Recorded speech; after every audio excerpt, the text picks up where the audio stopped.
Assalamualaikum warahmatullahi wabarakatuh. Alhamdulillahirabbil alamin. Wassalatu wassalamu ala Rasulillah nabiyina Muhammadin wa ala alihi wa ashabihi wa man tabi'ahum bi ihsan ila yaumiddin. Amma ba'd. Kaum muslimin wal muslimat jamaah salat maghrib rahimani wa rahmakumullah. Alhamdulillah, pada malam hari ini kembali kita di majelis tafsir, tentunya masih membaca tafsir surah Al-Baqarah. Pada malam hari ini insyaallah ta'ala kita akan baca ayat 23 dan 24 dari surat ini. Allah subhanahu wa ta'ala berfirman, a'udzu billahi minasyaitonir rajim.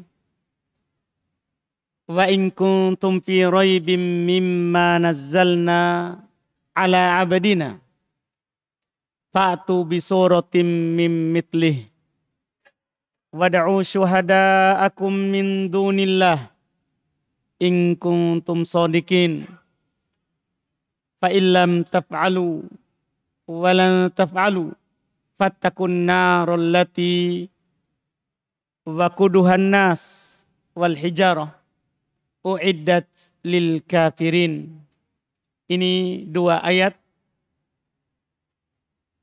dianggap sebagai sambungan dari dua ayat sebelumnya, yaitu setelah Allah subhanahu wa ta'ala di ayat 21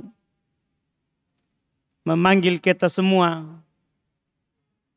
sebagai manusia untuk beribadah kepada Allah, pencipta kita dan pencipta orang-orang sebelum kita. Kemudian Allah subhanahu wa ta'ala memberikan beberapa hujah kenapa kita harus menyembah Allah. Di samping Dia mencipta kita, Dia juga menjadikan bumi ini sebagai hamparan, langit sebagai atap, diturunkan dari langit air, mengeluarkan dari bumi ini buah-buahan. Di sini ayat ke-23 Allah subhanahu wa ta'ala nyatakan, wa in kuntum fi raibin. Ini namanya syartiyah, penegasan dari apa yang disebutkan sebelumnya. Jika masih ada di tengah kalian raib, keraguan, itu ketika Allah menyeru kita untuk beribadah kepadanya, karena Dia telah mencipta kita dan memudahkan seluruh apa yang kita butuhkan. Jika masih ragu, mimma nazzalna, dari apa yang kami telah turunkan, ala abadina, kepada hamba kami, maksudnya Muhammad. Fa'atu bi suratim mim mithlih, coba datangkan satu surat yang semisal dengan Quran. Kalau misalnya masih ragu terkait dengan apa yang diserukan oleh Muhammad itu adalah benar, itu yang harus kita terima, yang melahirkan penghambaan kepada Allah dan ketaatan terhadap Rasulullah. Tapi jika sekiranya masih ragu, coba datangkan satu surat saja semisal Quran. Wad'u syuhada'akum, ajak yang bisa membantu kalian, min dunillah, dari selain Allah. In kuntum shadiqin, jika kalian memang jujur bahwa Muhammad salah, kalian yang benar. Ini yang disebut dengan tahaddi. Iya. Tantangan. Allah Subhanahu wa taala menantang siapa saja yang ragu terhadap apa yang diturunkan kepada Muhammad. Coba datangkan satu surat. Dan yang seperti ini banyak di Quran. Ada beberapa ayat yang sama dengan ini. Ada di surat Al-Isra. Allah Subhanahu wa taala menyatakan tidak mampunya jin dan manusia untuk mendatangkan yang semisal dengan Quran. Kata Allah di surah Al-Isra ayat 88. Kul, katakan wahai Muhammad. La ini jitama'atil ins wal jin. Ala ayyatu bimitli hadal Qur'an. La ya'tuna bimitlihi. Walau kana ba'duhum li ba'din dhahira. Katakan wahai Muhammad. Sekiranya jin dan manusia. Seluruhnya. Mereka bersatu. Berkumpul. Untuk mendatangkan yang semisal dengan Quran ini. La ya'tuna bimitlihi. Mereka tidak akan bisa mendatangkan yang semisal dengannya. Walau kana ba'duhum li ba'din dhahira. Walaupun sebagian mereka saling membantu dengan sebagian yang lain. Jadi ini tidak mungkin. Jadi tantangan ini tidak mungkin kita lakukan. Iya. Tidak mungkin kita lakukan. Tidak mungkin kita bisa. Bahkan Allah katakan kalau terkumpul saja dan berkumpul. Jin dan manusia seluruhnya. Saling membantu untuk mendatangkan dan membuat yang semisal dengan Quran. Maka tidak akan mampu. Dan ada kisah yang paling ya bisa dikatakan kisah mudhikah. Kisah yang membuat semua orang tertawa.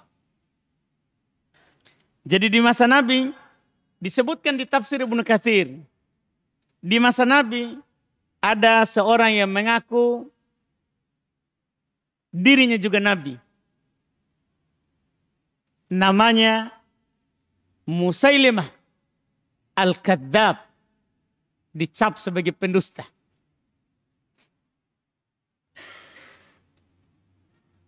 Jadi dia mengaku juga Nabi. Seperti Nabi Muhammad. Maka di antara sahabat yang ketemu dengan dia adalah Amr ibn al-As. Amr bin As ini orang cerdas. Bisa tulis, bisa baca. Iya. Dia menyebutkan tatkala Nabi Shallallahu Alaihi Wasallam diutus, dia ketemu dengan ini Nabi palsu. Bisa bahasa Arab, tentunya orang Arab. Nabi palsu. Mengaku dirinya Nabi, diturunkan juga kepadanya Quran. Waktu ketemu dengan Amr bin As, dia bertanya begini, ini Nabi palsu. Namanya Musailimah. Mada unzila ala sahibikum fi hadhil muddah. Ini disebutkan oleh Ibnu Katsir di awal tafsir surat Al-Asr.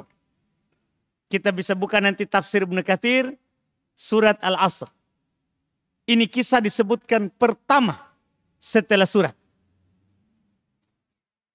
Jadi ini Musailimah bertanya kepada Amr ibn al-As. Mada unzila ala sahibikum fi hadhil muddah. Apa yang diturunkan kepada teman kalian? Maksudnya Nabi Muhammad. Kan dia tidak mengakunya sebagai Nabi, kan dia ngaku Nabi. Apa yang diturunkan kepada teman kalian di waktu ini? Qala, kata Amr ibn al-As, laqad unzila alaihi suratun wajizatun balighatun. Telah diturunkan kepadanya surat yang sangat pendek tapi maknanya mendalam. Maknanya luas. Faqala dia bilang, mahi, apa itu? Surah apa? Faqala kata Amr, telah diturunkan kepada Nabi, kepada Muhammad. Di waktu ini, wal asr, innal insana lafi khusrin. Illal ladzina amanu wa amilus solihat. Wa tawasau bil haqqi wa tawasau bis sabr. Ini kan surah pendek sekali. Wal asr. Innal insana lafi khusr. Illal ladzina amanu wa amilus solihati wa tawasau bil haqqi wa tawasau bis sabr. Pendek sekali. Tapi kalau kita lihat maknanya, demi masa. Sungguh seluruh manusia berada dalam kerugian. Kecuali yang beriman, beramal soleh, saling menasehati dengan kebenaran, saling menasehati dengan kesabaran. Ini diturunkan kepadanya. Pengaku Nabi ini mau juga saingi. Kata Amr bin As, fafakkara Musailimah hunaihatan. Maka Musailimah tiba-tiba diam sejenak, berpikir. Setelah itu angkat kepala dan berkata, wa qad unzila alayya mithluha. Setelah diturunkan kepadaku juga semisal dengannya. Wah, ini yang butuh kita dengar ini. Karena dia bilang sama dengan surat Wal Asr. Kata Amr, mahu, apa itu? Siapa tahu memang sama. Faqala, telah diturunkan kepadaku, dia berkata, ya wabar, ya wabar. Dengar saja aneh-aneh. Ya wabar, ya wabar. Innama anti udunan wasadar wasairuka habzunaqz. Wahai kelinci, wahai kelinci. Orang cerita manusia dicerita kelinci. Jadi surah yang diturunkan kepadanya ini artinya, wahai kelinci, wahai kelinci. Engkau itu adalah hanya dua telinga yang besar dan dada. Hanya dua telinga dan dada. Sisanya hanya meloncat dan maju. Tadi wal asr, demi masa. Sungguh manusia, cerita manusia. Manusia berada dalam kerugian. Dia cerita tentang kelinci. Jangan-jangan diutus kepada kelinci. Ketika mendengar ini, dia orang cerita manusia. Dia cerita kelinci. Kata Amr, dia bilang. Setelah itu dia sampaikan, kaifa taro ya Amr? Bagaimana pendapatmu? Mirip enggak? Ini surat kepada saya dan kepada teman kalian itu. Apa kata Amr? Wallahi, dia bersumpah. Demi Allah, innaka la ta'lamu anni a'lamu annaka takdzib. Sungguh kamu kan tahu, saya ini tahu kamu pendusta. Gimana caranya saya percaya itu surat dibandingkan dengan surah Al-Asr dengan cerita kelincimu? Kamu kan tahu saya ini tahu kamu pendusta. Artinya, enggak usah kamu tanya. Pasti saya akan bilang kamu pendusta besar. Ini diketawain waktu itu. Iya, karena katanya semisal. Gimana caranya bisa semisal ucapannya yang menceritakan tentang kelinci, yang dia kabarkan kelinci itu hanya ada telinga dan ada dada. Setelah itu hanya loncat dan bisa maju saja, tidak bisa mundur. Apa faedahnya ini? Iya. Dengan yang diturunkan kepadanya.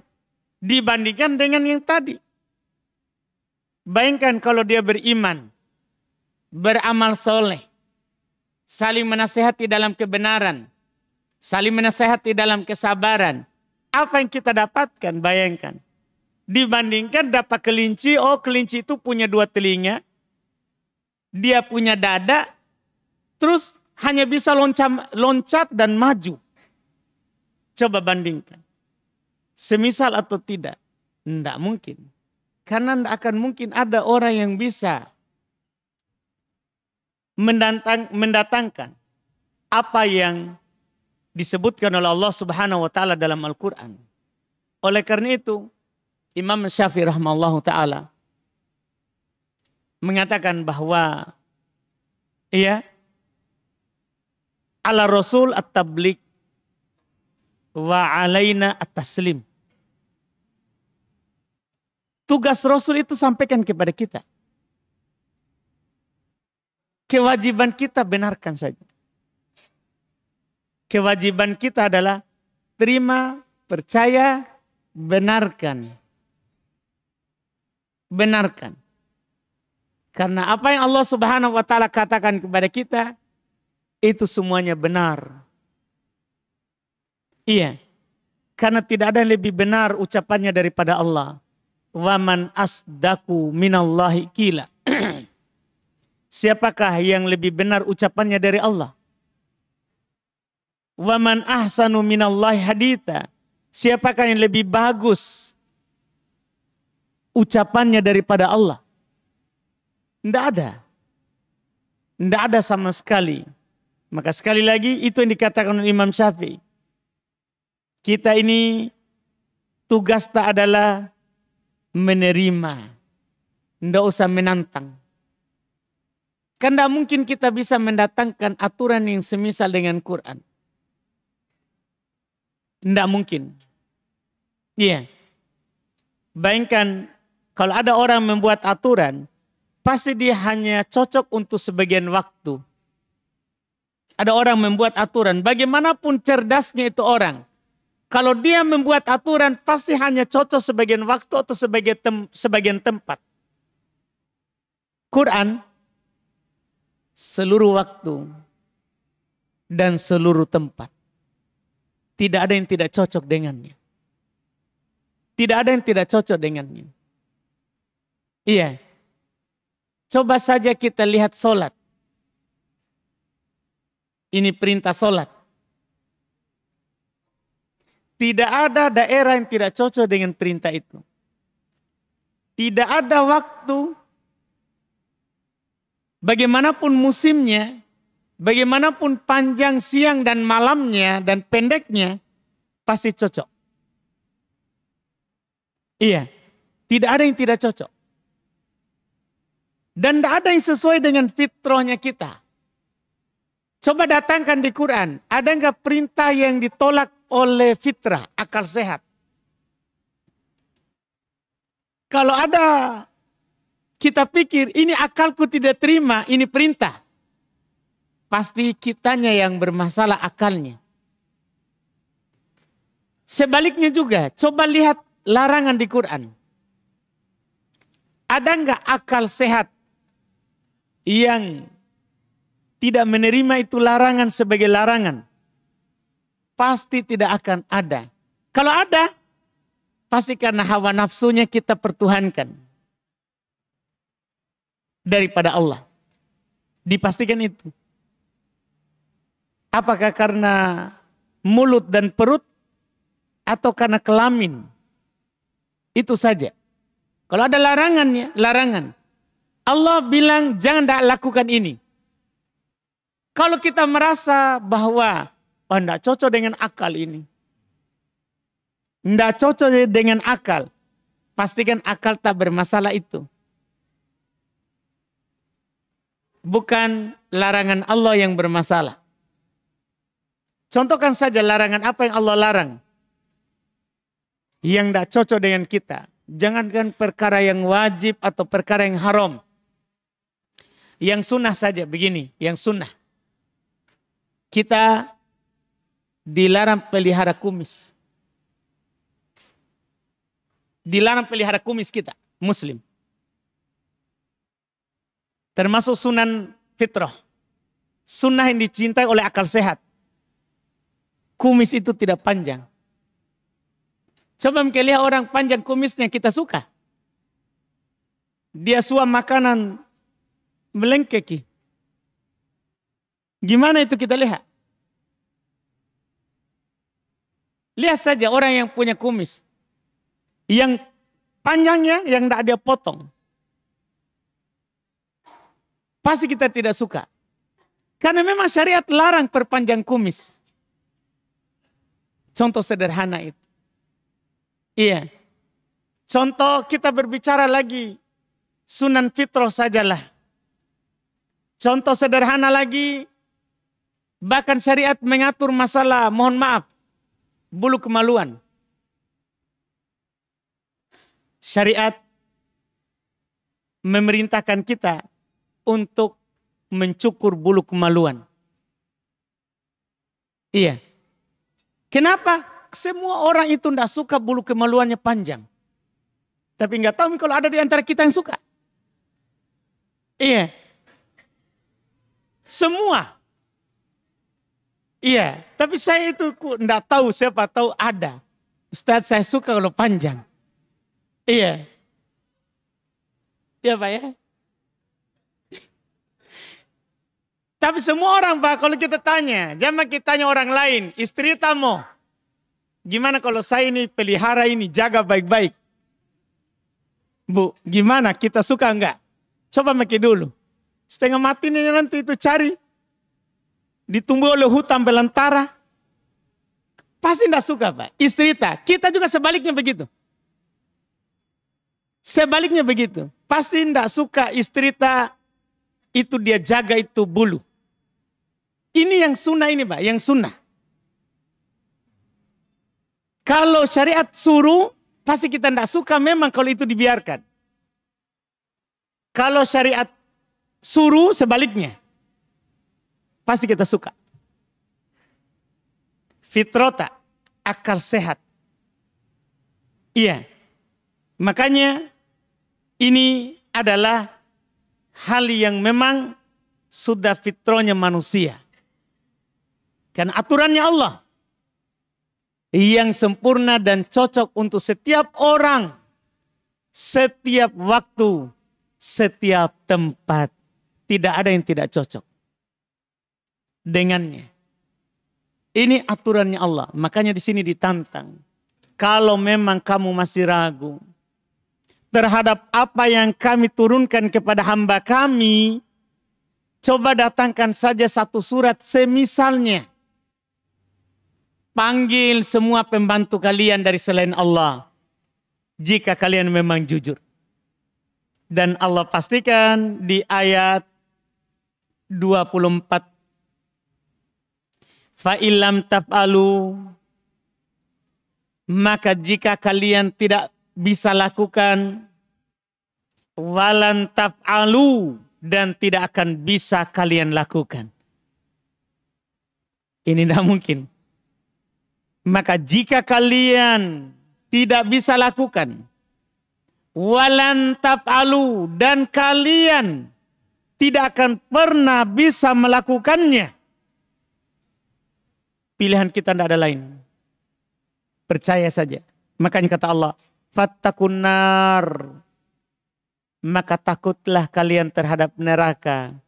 Karena kalau kalian tidak ambil ini perintah, tidak tinggalkan ini larangan yang ada di Quran yang cocok untuk setiap kita, maka pasti tempat kembali tidak lain. Karena tempat kembali itu hanya ada dua. Tidak ada pilihan ketiga. Surga atau neraka. Maka di sini, jika kalian tidak bisa melakukannya, dan memang kalian tidak akan mampu melakukannya, maka hati-hati, takutlah kamu dari neraka. Takutlah kamu dari neraka.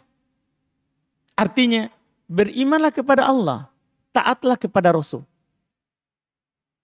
Wa ati'ullaha wa ati'ur Rasul, la'allakum tuflihun. Taati Allah, taati Rasul, supaya kamu selamat. Selamat dari apa ini? Fattakun nar. Takutlah kamu sekalian dari neraka. Caranya taati saja Allah. Taati saja Rasulnya. Agar supaya kalian selamat. Ingat kata Nabi dalam hadits Abu Hurairah riwayat Imam Al-Bukhari. Kullu ummati sayadkhulunal jannah illa man abah. Setiap dari umatku akan masuk ke dalam surga kecuali yang tidak mau. Kecuali yang tidak mau. Kila dikatakan kepada Nabi kita, "Waman ya aba ya Rasulullah?" Siapa yang tidak mau itu wahai Rasulullah? Masa ada orang tidak mau masuk surga? Yang penuh dengan kenikmatan. Masa ada orang tidak mau masuk surga berarti dia mau masuk neraka? Yang penuh dengan siksaan. Siapa yang tidak mau? Qala kata Nabi, "Man ata'ani dakhalal jannah wa man asani faqad aba." Siapa yang taat kepadaku, itulah yang mau. Jadi ini bukan masalah pengakuan mau dengan mulut. Bukti. Kata Nabi, siapa yang taat kepadaku, itulah yang mau. Itulah yang akan masuk surga. Wa man asani faqad aba. Siapa yang durhaka kepadaku, tidak mau ikut terhadap apa yang saya ajarkan, saya sampaikan, faqad aba. Itulah yang tidak mau. Itulah yang tidak mau. Ini kata Nabi SAW. Maka di sini Quran. Kalau memang kalian masih ragu terhadap apa yang diturunkan kepada hamba kami, coba datangkan kalian aturan yang lain. Tapi fa'ilam taf'alu walan taf'alu. Jika kalian tidak bisa melakukannya dan memang kalian tidak akan bisa melakukannya, fattakun nar. Pilihannya takutlah dari neraka. Allati, sifatnya ini, yang wakudu, bahan bakarnya, bahan bakarnya neraka itu, annas, manusia itu sendiri, wal hijaroh, dan batu. Na'udzubillah. Manusia dan batu. Dan bahan bakarnya batu, itu lebih panas daripada kayu. Karena panasnya lebih tahan. Kita kan paham kan, ada di sana bahan bakar batu, batu bara. Itu bahan bakar yang paling bagus. Itu di dunia. Makanya di sana nanti di akhirat, neraka itu bahan batu, bahan bakarnya adalah manusia dan batu. Uiddat lil kafirin, dipersiapkan untuk orang kafir. Siapa yang kafir di sini? Yang ragu. Yang tadi di ayat 23. Yang ragu terhadap yang diturunkan kepada Muhammad. Ragu saja, neraka bahan bakarnya api dan manusia dan batu. Apalagi memang yang tidak percaya. Allah naskan uiddat lil kafirin, dipersiapkan untuk orang-orang kafir. Sebagaimana surga dipersiapkan untuk orang yang bertakwa. Ketika Allah sebutkan surga yang luasnya selangit dan bumi, Allah sebutkan bahwa itu disiapkan untuk yang bertakwa. Kata Allah, wasari'u ila magfiratin min rabbikum wa jannatin arduha samawati wal ard uiddat lil muttaqin. Bersegeralah kalian kepada pengampunan Rabb kalian dan surga yang luasnya seluas langit dan bumi dipersiapkan untuk yang bertakwa, neraka untuk yang kafir. Siapa itu yang bertakwa? Yang percaya kepada Allah, percaya kepada Rasulnya. Kan kita sudah ambil di awal. Di awal surah Al-Baqarah. Alhamdulillah. Alif Lam Mim. Dzalikal kitabu la raiba fihi hudal lil muttaqin. Itu kan di awal. Alif Lam Mim itulah kitab yang tidak ada keraguan padanya. Sekarang ada orang yang masih ragu. Itulah kitab yang tidak ada keraguan padanya. Petunjuk untuk orang yang bertakwa. Jadi orang yang bertakwa, dia keluar dari ayat ini. Ayat 23, 24. Keluar dia. Dan tidak masuk di dalam ancaman neraka. Bahkan coba kita perhatikan penutup di halaman pertama itu tadi di ayat itu. Allah Subhanahu wa taala kan menyatakan, faulaika humul muflihun. Mereka itulah orang yang beruntung. Orang yang beriman. Yang menjadikan Quran sebagai petunjuk. Sebagai pedoman hidupnya. Itulah yang akan beruntung. Itulah yang akan masuk surga Allah. Sementara ini yang ragu. Terhadap satu surat. Bagaimana lagi kalau ragu satu Quran? 114 surat. Gimana lagi itu? Satu surat saja diragukan. Uiddat lil kafirin. Dikatakan di sini, ini neraka yang bahan bakarnya adalah manusia dan batu, disiapkan untuk orang kafir. Yang kita bisa bayangkan siksaan neraka yang teringannya itu adalah siksaannya Abu Thalib. Karena dia menjaga Nabi dari kecil, dari usia 4 tahun. Setelah Nabi usia 40 tahun, pokoknya dia besarkan Nabi, dia nikahkan Nabi. Setelah usia 40 tahun, Nabi diangkat menjadi Rasul. Dia tidak beriman, dia tidak bersyahadat. Tapi dia tetap menjaga Muhammad, Nabi kita. Tidak bisa diganggu oleh orang, padahal beda agama. Karena itu, Nabi meminta kepada Allah untuk meringankan siksaannya.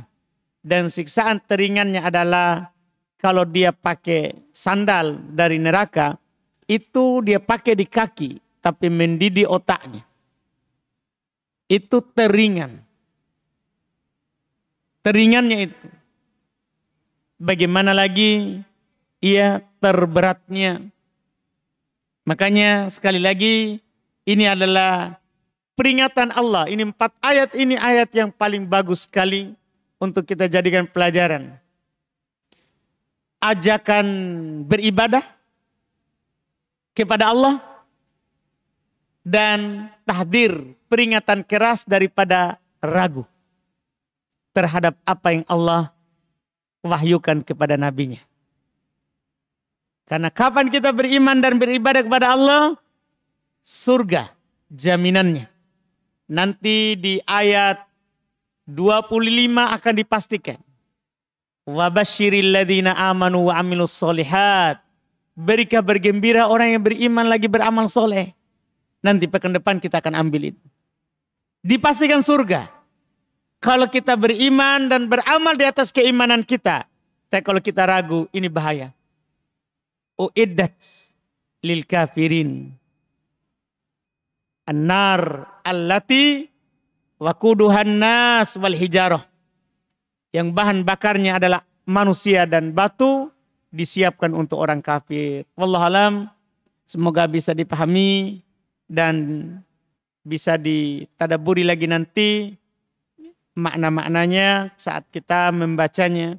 Kita lanjutkan lagi nanti di pertemuan akan datang, insyaallah dengan ayat ke-25. Wallahu alam.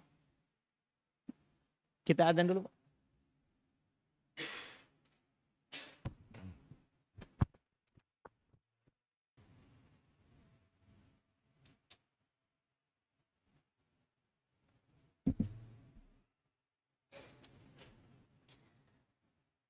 Kita lanjut di pertanyaan sini.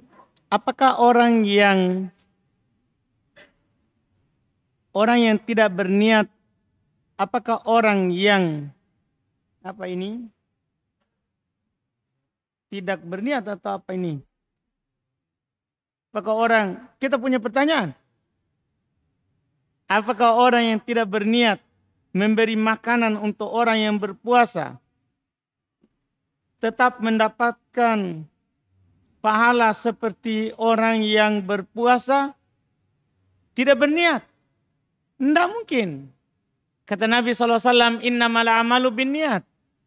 Wa innamal likulli imri'in ma nawa. Hadits Bukhari Muslim. Sungguh amalan itu tergantung niat. Dan setiap orang hanya akan mendapatkan apa yang niatkan. Memberi makan orang yang berpuasa itu ibadah. Ibadah. Yang sangat dianjurkan.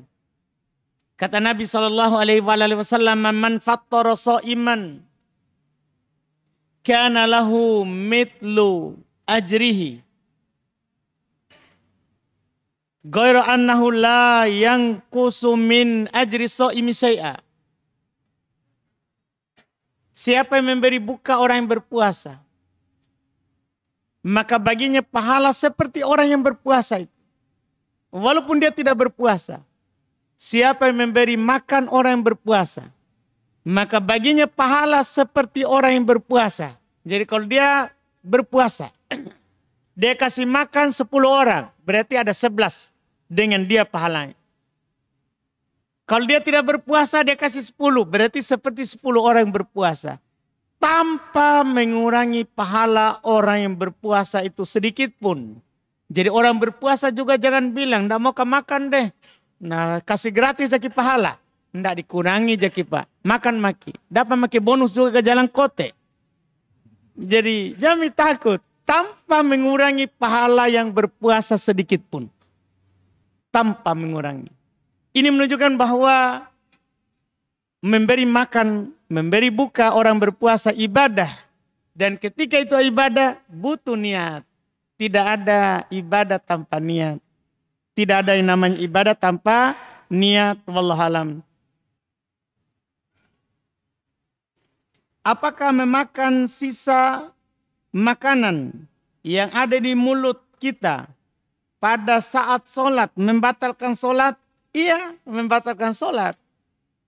Dan makanan sisa di mulut itu ada 2 bentuknya.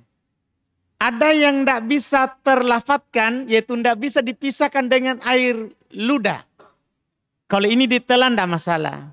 Hanya rasa-rasanya. Kalau ini bukan lagi makanan. Tidak membatalkan sholat. Tapi kalau dia bisa dipisahkan dari air ludahnya kita.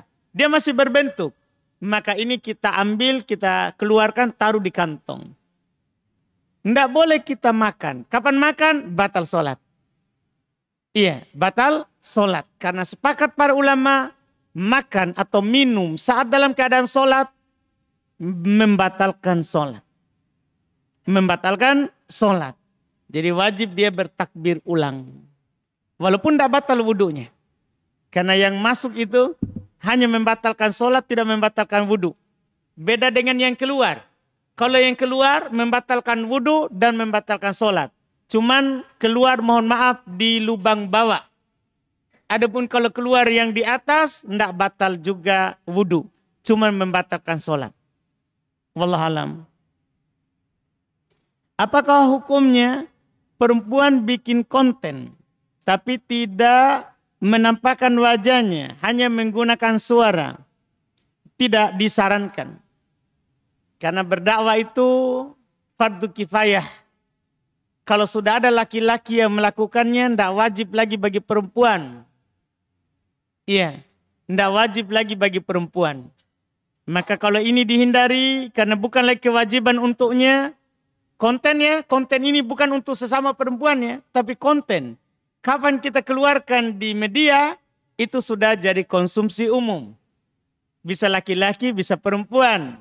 Dan Nabi SAW telah berkata, al-mar'atu aurah, perempuan itu aurat, biar suaranya.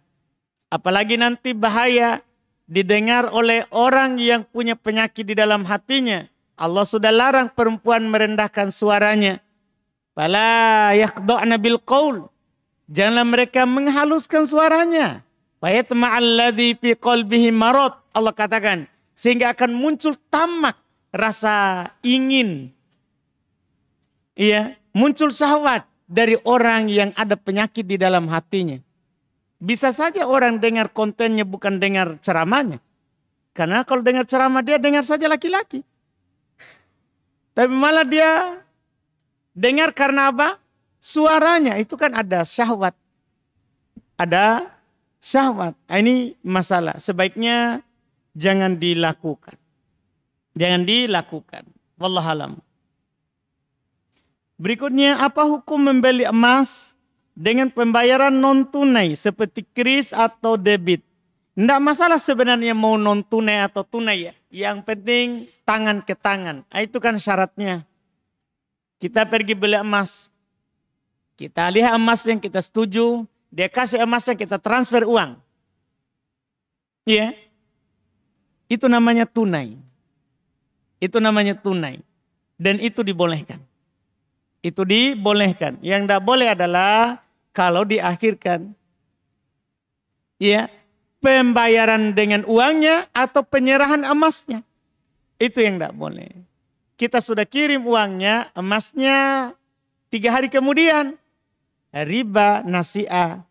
Kita sudah ambil emasnya, uangnya 2 hari kemudian. Riba nasi'ah. Itu masuk dalam riba nasi'ah. Itu yang tidak dibolehkan. Wallahualam.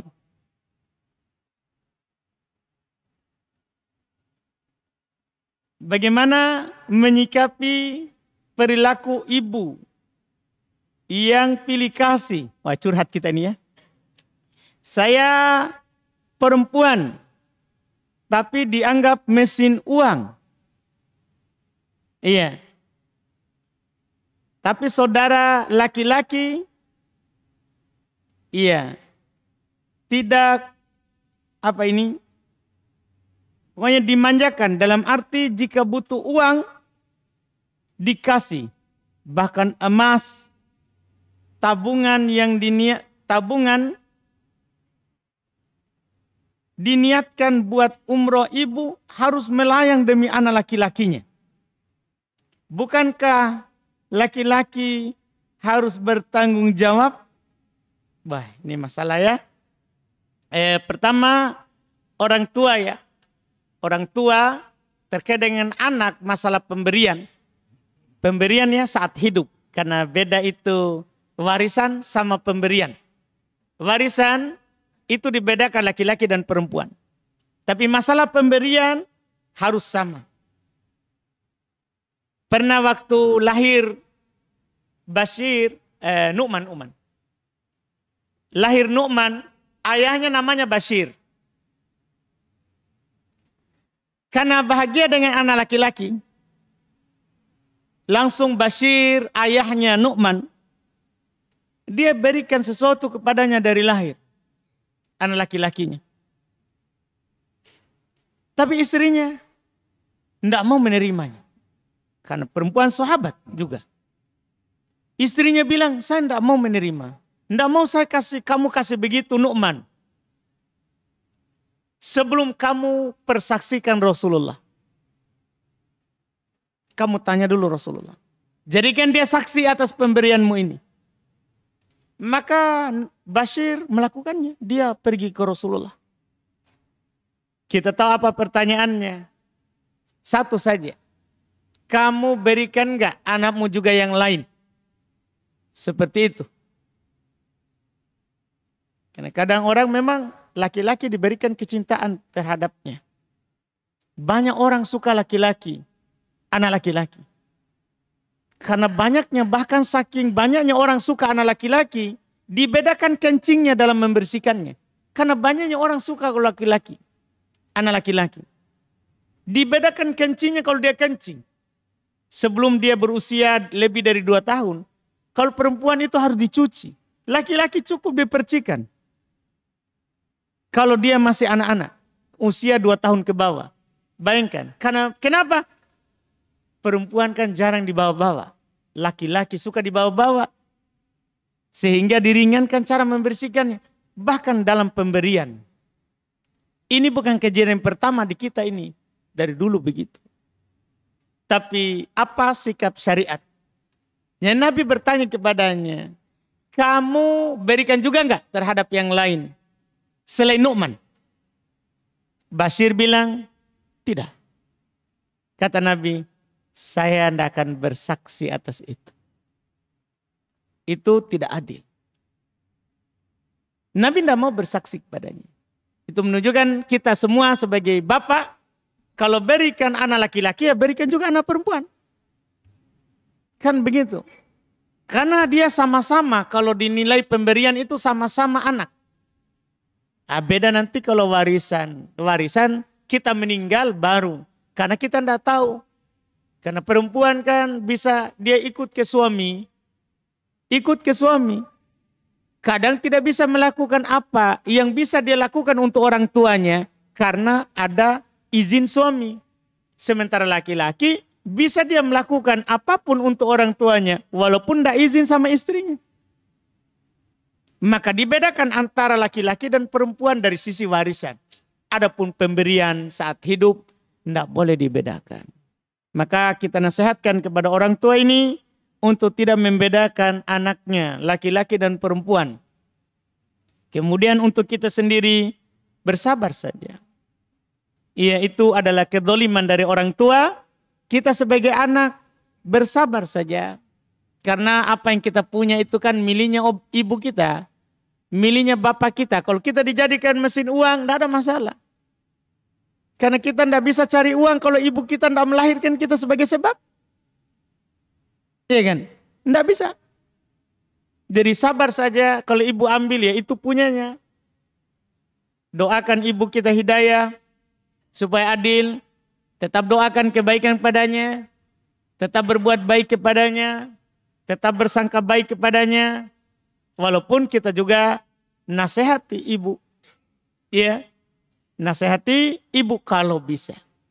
Kalau bisa, wallahualam. Satu lagi ya. Satu lagi sudah bunyi nih. Bismillah. Apakah saya bisa menyentuh keponakan istri saya? Anak perempuan umur di bawah 5 tahun. Keponakan istri. Anak dari saudara atau saudarinya istri ya? Iya, anak dari saudara atau saudarinya istri kan bukan mahram. Kecuali disusui oleh istri. Jadi sebenarnya cara paling bagus adalah disusui saja itu anaknya saudara. Anaknya saudari kan jadi mahram. Bagi suaminya bagi suaminya. Kan kalau bagi istrinya memang mahram. Karena kemenakan itu mahram. Anaknya saudara, anaknya saudari itu mahram. Itu mahram. Iya, tapi bagi suaminya kan bukan mahram. Cuman ini masalah menyentuhnya masih berusia di bawah umur ini, usia di bawah 5 tahun, masih tidak ada masalah. Karena belum mukallaf dia. Belum dibebani hukum syar'i. Kecuali dalam bab ta'lim. Dalam bab pengajaran. Kita mau mengajarkan kepadanya untuk tidak bermudahan menyentuh laki-laki yang bukan mahram misalnya. Bab ta'lim saja. Karena dia sekali lagi belum kena hukum taklif. Belum kena larangan. Ya. Dan perintah untuk menjauh dari laki-laki yang bukan mahram. Jadi belum berdosa dianya. Dan kita juga belum, karena belum kena taklif. Cuma sekali lagi, kecuali kita inginkan dengannya adalah babnya bab pengajaran, maka kita dibolehkan sambil mengajarkannya. Mengajarkannya saja. Mengajarkannya saja. Wallahualam, kita cukupkan, alhamdulillah, dengan apa yang kita telah jawab tadi. Mudah-mudahan bermanfaat, insyaAllah. Kita lanjut lagi di pertemuan akan datang. Subhanakallahumma hamdik, asyhadu an la ilaha illa anta astaghfiruka wa atubu ilaik. Assalamualaikum warahmatullahi wabarakatuh. Waalaikumsalam.